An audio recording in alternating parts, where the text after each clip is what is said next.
क्या आपको भी ऐसा लगता है कि आपका बेटा धीरे धीरे आपसे दूर होता जा रहा है? आप उससे बात करना चाहते हैं लेकिन वो अपने कमरे में या फ़ोन में खोया रहता है। अक्सर हम पेरेंट्स ना अनजाने में कुछ ऐसी गलतियां कर देते हैं जो हमारे और हमारे बच्चे के बीच ना एक दीवार खड़ी कर देती है। आज के ब्लॉग में हम उन गलतियों की बात करेंगे और जानेंगे 15 ऐसे जादुई तरीके जो आपके बेटे को फिर से आपके करीब ले आएंगे। सो स्टार्ट करते हैं आज का ब्लॉग। हेलो एवरीवन, कैसे हैं आप सब? उम्मीद करती हूँ आप सब ठीक होंगे। मैं भी बिल्कुल ठीक हूँ। यहाँ मैं आपके साथ ना अपनी थोड़ी सी रूटीन डिस्कस करूँगी। यहाँ मैं दोपहर के खाने की तैयारी कर रही हूँ। दोपहर के खाने में मैंने ना राजमा बनाया हुआ था। तो चलिए जी, साथ ही कुकिंग करते हैं और अपने टॉपिक पर डिस्कस भी करते जाते हैं। वे गलतियाँ जो आपको बेटों से दूर कर देती हैं। पहली गलती है हर वक्त टोंकना। हर वक्त टोंकना ये ऐसी आदत है जो माँ बाप और बेटों के बीच के प्यार को ना चिड़चिड़ाहट में बदल देती है। जब हम हर छोटी चीज़ पर नज़र रखने लगते हैं और बार बार ना उसे ऑर्डर देते हैं तो बच्चा धीरे धीरे बात करना ही बंद कर देता है। सिखाना वो होता है जो एक बार प्यार से कहा जाए, लेकिन टोकना वो होता है कि आप दिन में उसे 20 बार करती हैं। अगर आप उसे बार बार फ़ोन के लिए टोंकती हैं तो वो आपके सामने फ़ोन नहीं चलाएगा, लेकिन अपने कमरे में बंद होकर और ज़्यादा चलाएगा। टोंकने से सुधार नहीं आता, बल्कि बच्चा आपसे बातों को छिपाना शुरू कर देता है। एक माँ की फ़िक्र और टोकने के बीच एक बहुत ना पतली लकीर होती है। अपनी फ़िक्र को भरोसे में बदलिए, उसे आज़ादी दीजिए कि वो अपनी छोटी मोटी गलतियाँ खुद सुधारे। याद रखिए, आप उसकी माँ हैं, उसकी सीसीटीवी कैमरा नहीं है। दूसरी गलती है तुलना करना। फलाने का बेटा देखो, ये जो वर्ड है ना उन्हें चिड़चिड़ा बना देता है। तीसरा है भावनाओं को दबाना, यानी इमोशंस को। लड़के रोते नहीं हैं जैसी बातें ना उन्हें अपनी बात कहने से रोकती हैं। चौथा है प्राइवेसी की कमी। उनके फ़ोन या पर्सनल स्पेस में बिना पूछे दखल देना। प्राइवेसी का मतलब अपनी सोच, अपनी बातों और अपनी चीज़ों पर ना खुद का कंट्रोल होना। हर इंसान को अपनी लाइफ में एक ऐसा कोना चाहिए होता है जहां कोई उसे ना जज ना करे। अब बात करते हैं बेटों से दूरी कम कैसे करें, उन तरीकों के बारे में। पहला है सुनने की आदत डालें। अक्सर जब बेटा कुछ बताता है तो हम तुरंत उसे सही करने लगते हैं। सबसे बड़ी गलती हम ये करते हैं कि बेटा एक लाइन बोलता है और हम तुरंत ना अपना सॉल्यूशन देने लगते हैं। तो क्या करें, जब वो बात कर रहा हो तो भले ही उसकी बात ना गलत लगे, उसे पूरा बोलने दें। जब वह चुप हो जाए तभी आप ना अपनी बात कहें।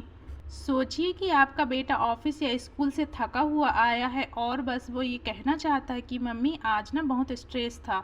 अगर आप उसी वक्त बोलने लगेंगी कि स्ट्रेस तो सबको होता है, हमने भी लाइफ देखी है, तो वह ना चुप हो जाएगा। लेकिन अगर आप सिर्फ इतना बोलें, हाँ बेटा मैं समझ सकती हूँ, तो आज का दिन तुम्हारे लिए काफ़ी थका देने वाला रहा होगा, तो वह आपसे ना 10 बातें और शेयर करेगा। दूसरा है दोस्त बने, जज ना बने। उसे महसूस होना चाहिए कि वो आपसे अपनी गलतियां भी शेयर कर सकता है।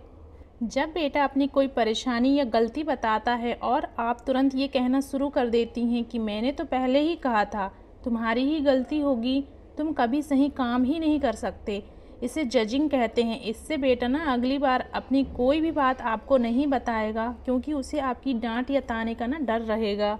सोचिए, अगर आपका कोई बेस्ट फ्रेंड आपको अपनी प्रॉब्लम बताए और आप उसे ना डांटना शुरू कर दें, तो क्या वो अगली बार आपके पास आएगा? नहीं ना। बस यही बात हमारे बेटों पर भी है। उन्हें एक जज नहीं चाहिए जो उनकी गलतियों पर सज़ा सुनाए। उन्हें एक दोस्त चाहिए जो मुश्किल वक्त में उनका हाथ थाम ले। जिस दिन आपने डांटना छोड़कर समझना शुरू कर दिया, समझ लीजिए उस दिन ना आपने अपने बेटे का दिल जीत लिया। जब आप जज बनती हैं तो दीवार खड़ी होती है, और जब आप दोस्त बनती हैं तो दीवार ना गिर जाती है और दिल के रास्ते खुल जाते हैं। तीसरा है उनकी पसंद में दिलचस्पी लें। सबसे बड़ी गलती हम ये करते हैं कि हम उनके शौक़ को ना फालतू बोल देते हैं। अगर वह फ़ोन पर कुछ देख रहा है ना, तो ये बोलने के बजाय कि क्या सारा दिन ये बेकार का काम करते हो, आप कहिए अरे वाह, तुम ये एडिटिंग गेमिंग इतनी अच्छे से कैसे कर लेते हो। तो उसे लगेगा कि आप ना उसकी स्किल्स की कदर कर रही हैं। रिश्ता मजबूत करने के लिए ये ज़रूरी नहीं है कि आपकी पसंद एक जैसी हो, बस ये ज़रूरी है कि आप एक दूसरे की ना पसंद की रिस्पेक्ट करते हों। अगर आप उसके शौक़ की बात करने लगेंगी तो वो दोस्त को छोड़कर ना आपके पास आकर बैठेगा। चौथा है बिना सलाह के बात करें। सलाह देने की वजह ये सवाल पूछें जिससे वो खुद हल ना सोचे। अच्छा, फिर तुमने क्या सोचा, अब क्या करोगे, या तुम्हें क्या लगता है ये सही रहेगा। इससे उसे लगेगा कि ना आप उसकी अक्ल पर भरोसा करती हैं, ना कि उसे बच्चा समझकर हर वक्त रास्ता दिखा रही हैं।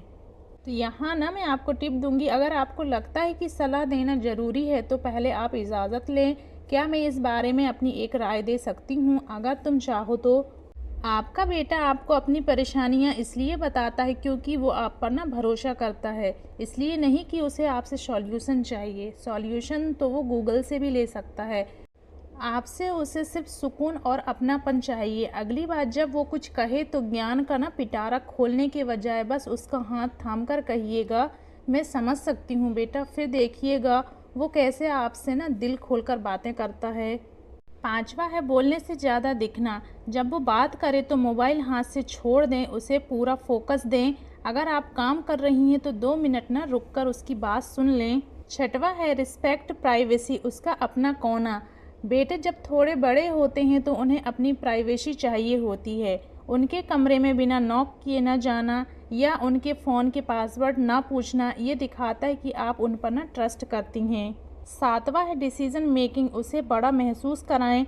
घर के लिए कोई नई चीज़ लेनी हो या कोई प्लान बनाना हो तो उससे पूछें, बेटा तुम्हारा क्या आइडिया है। इससे उसे जिम्मेदारियों का ना एहसास होता है और वो आपके करीब आता है।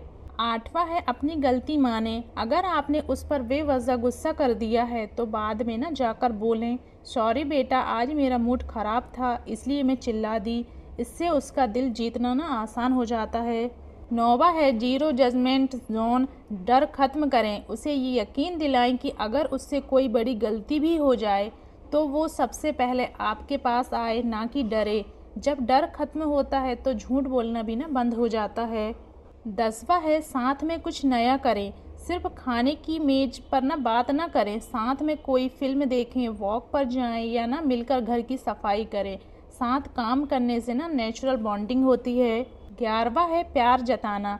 बड़े होने पर हम बेटों को ना गले लगाना कम कर देते हैं, लेकिन एक माँ का हाथ सर पर होना या पीठ थपथपाना ना उन्हें बहुत सेफ महसूस कराता है।